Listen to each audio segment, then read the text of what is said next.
turn your eyes to the sky and rapid fire around the Chinook 2025 roll demonstration.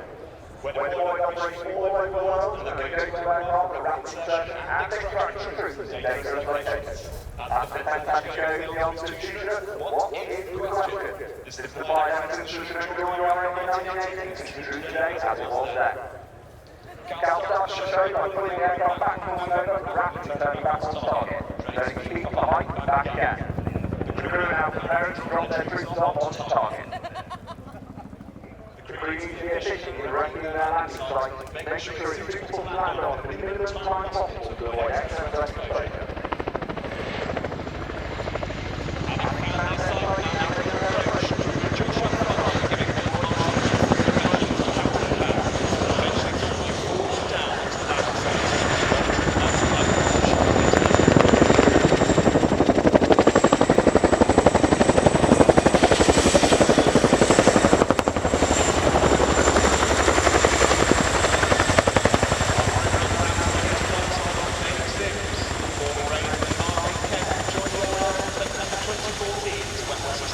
Squadron.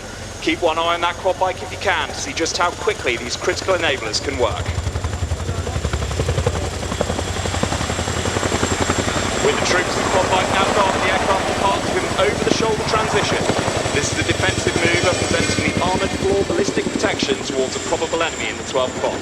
This gives the aircraft and any occupants the best possible chance of protection from any threats on the ground.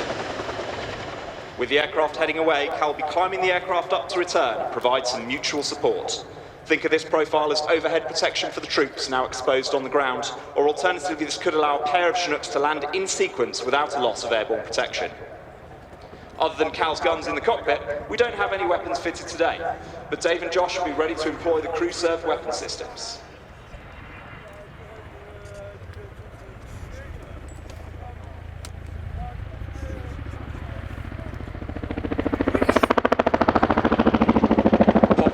To extend their weapon arcs, the Chinook can be fitted with an M60 machine gun on the ramp and two M134 miniguns on the port and starboard sides. Each of these is capable of firing 3,000 rounds a minute. That's 50 rounds a second if you can't do maths, and makes one hell of a noise. The Chinook and its crew can deter engagements, protecting their passengers and any troops on the ground.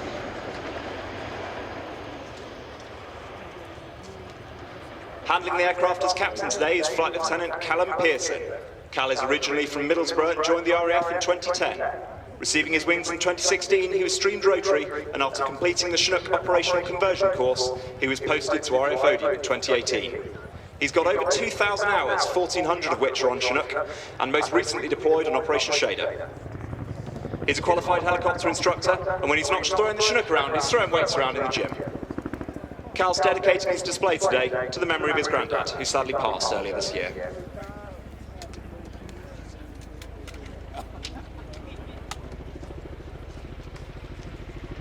Our co-pilot today is CJ. He's an avid fan of Formula One. When he realised he was too tall to be a driver for Mercedes, he became a Chinook pilot instead. Forget the revs of an F1 car, CJ. We know the best noise in the world, that bit of blade snap. Here's the crew showcasing an exciting, versatile capability of the Chinook. After repositioning once more, they've run into a fast approach, decelerating rapidly to accurately dispatch troops on a tight landing site. Think the rooftop or the deck of a ship, but today it's on flat ground in front of you lucky devils. In the starboard door you can see crew Josh pressing the ropes to supervise the dispatch of troops, while Dave does the same to the ramp. We can simultaneously dispatch 4 ropes if required, 1 from the door, 1 from the centre hatch, and 2 from the ramp. The ropes have been kicked out, up to 30 troops could have departed the hovering Chinook in less than 2 minutes. Not just troops, stores of kit, and even the furry land sharks, more formally known as military working dogs, can go down these ropes, which often give the enemy pause for thought as they miss them by a whisker. Cal's departed with another over-the-shoulder transition. Dave has jettisoned his ropes, but Josh is absolutely working hard to pull that rope back into the cabin for reuse. So while we watch him getting a sweat on, we'd better introduce him. Sergeant Josh Lyons is a Staffordshire lad. He joined the RAF in 2014 as an aerospace systems operator. In 2017, he made the right choice to retrade aircrew and became a Wizzo.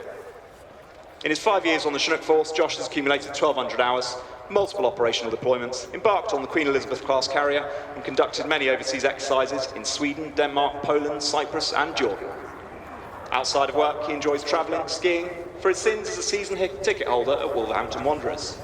He lives locally to Odeon with his French bulldog Cody, who we all think is the best part of his personality, to be honest.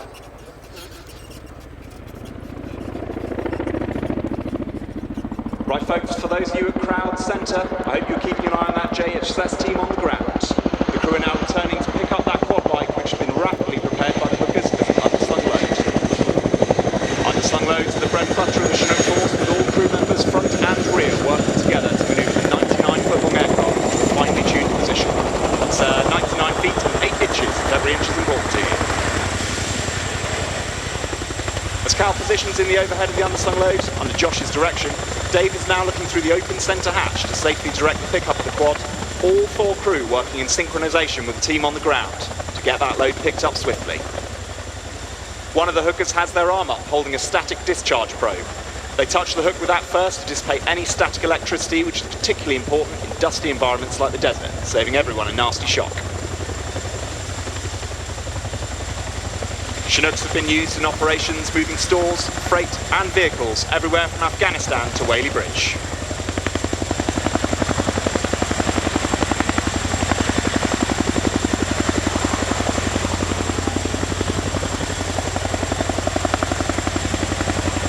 The hook is now working hard to feed out the strops, ensuring no tangles, and that is the quad off the ground. Cal will be transitioning into the 12 o'clock.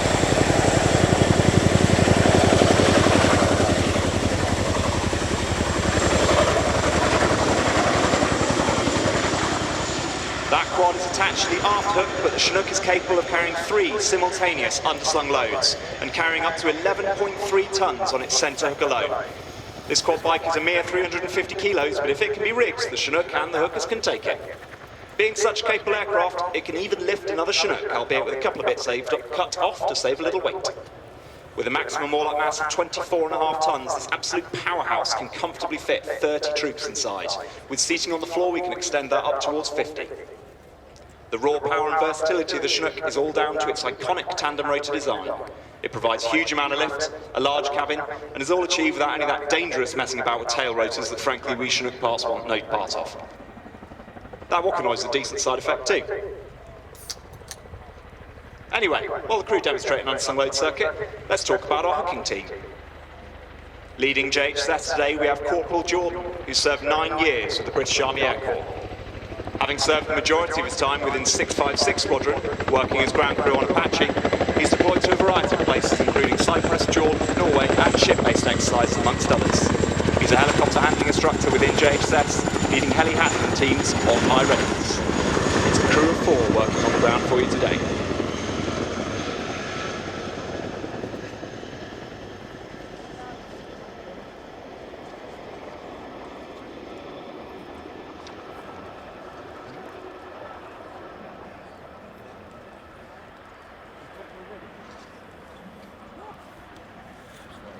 For those of you who can look into the unhappy quad bike over at Crowd left, you can see by the swing that road vehicles are never big fans of heights.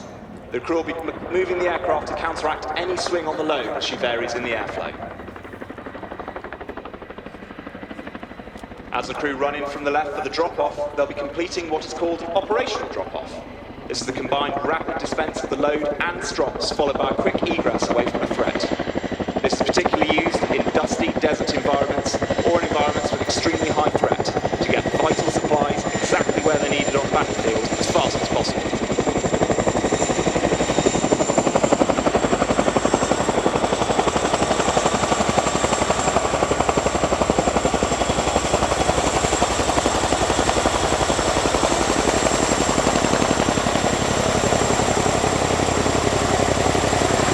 Coming to the hopper now, they'll be using the GPS-aided modes to get to an exact position, allowing us to land in dusty conditions where they may be unable to see at this point. The crewmen bring the load onto the ground and jettison the strops, allowing Cal to immediately pull in power and lift out of the dust cloud, transitioning away from the threat.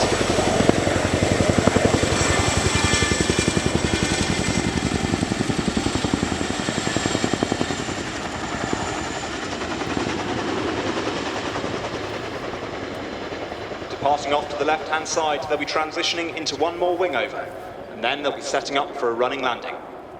Running landings are profiles used in situations where performance may be limited. It could be a very hot environment, such as the desert, or high above sea level landing sites, occasionally both. It's also routinely practiced for emergency handling. This is our preferred landing style in the event of a single engine failure that may not give us enough performance to maintain a hover.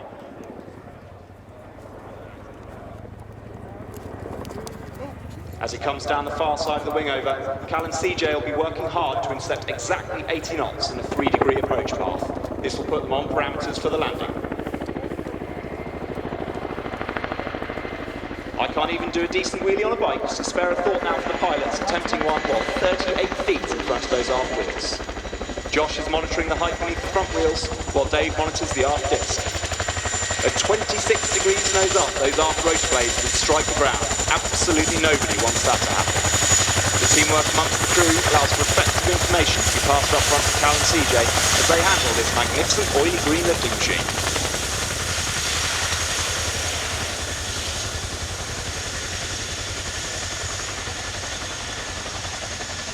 Josh waving in the door is clearly not working that hard, as Cal uses collective to slow the aircraft down. They avoid using the brakes in this situation as it puts undue stress on the aft wheels, so Cal is still actively flying this aircraft as it taxis over to the right-hand side. This will now be a good chance to show off a good little Chinook party piece. This is one of the only helicopters in the world that can reverse on 2 wheels.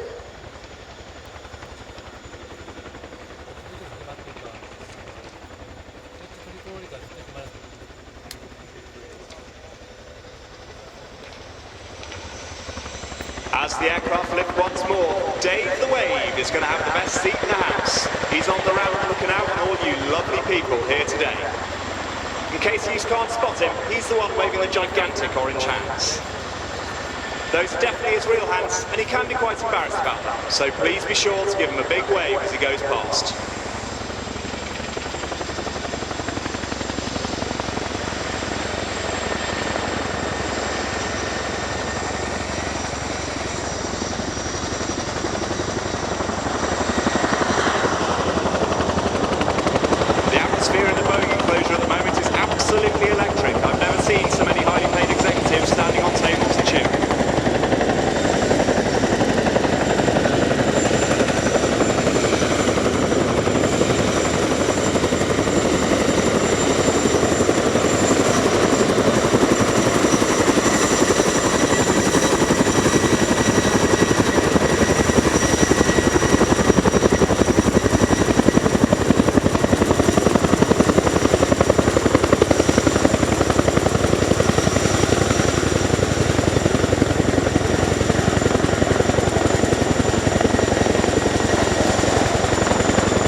Dave's getting pretty tired waving those hands, so it's time for something a little different. The team are now going to prepare for their airborne audition of Strictly Come Dancing, performing a few pirouettes down the runway. Let's do a shout out now to the people on the ground that make this all happen. The Chinook is supported by a huge team that keep the airframes functional and airworthy 365 days a year, holding national standby and readiness commitments for worldwide operations. It's worth noting that the Chinook flying today draws its crew and enablers exclusively from frontline units, with our roll demo activities conducted around our normal operational duties. It's thanks to the tireless work of the aircrew, engineers, ops, SES, and all other supporting functions that has enabled the team to deliver this demo for you today, in addition to our normal business.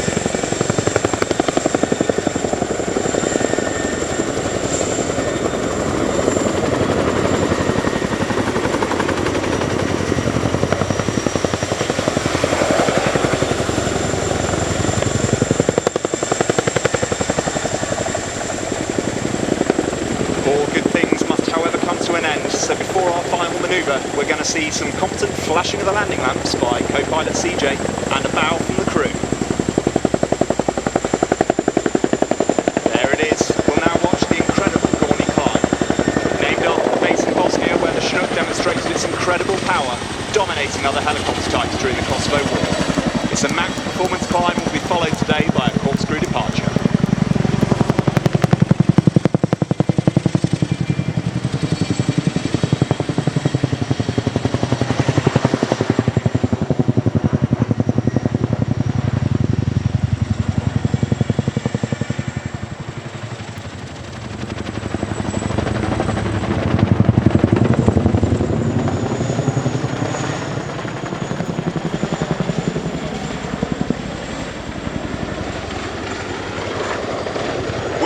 feet, the demo is at an end. So one more time, everyone, please put your hands together for the 2025 Chinook roll demonstration. See ya. Thank you very much, Rob, and we look forward to the Chinooks part in tomorrow's programme here at RIAT 25.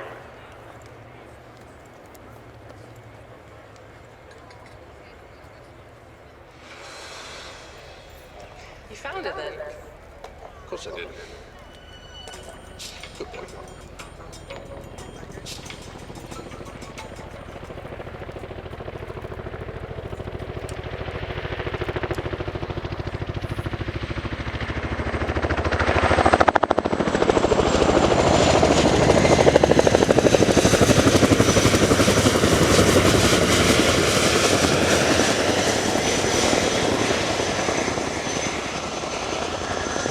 And so, as the Chinook returns to parking, we turn to our operational theme for RIAT 25.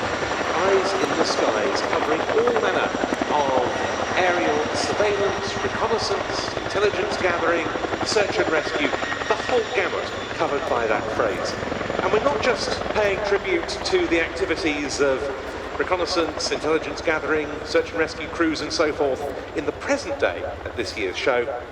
We've also got some nods to the past, and it's to the history of aerial reconnaissance in the RAF that we turn with our next item. PR-19, at a service ceiling of some 42,000 feet. Alone, unarmed and unafraid was the motto of the Royal Air Force photographic reconnaissance units during World War II. These were remarkable single-pilot operations in largely unarmed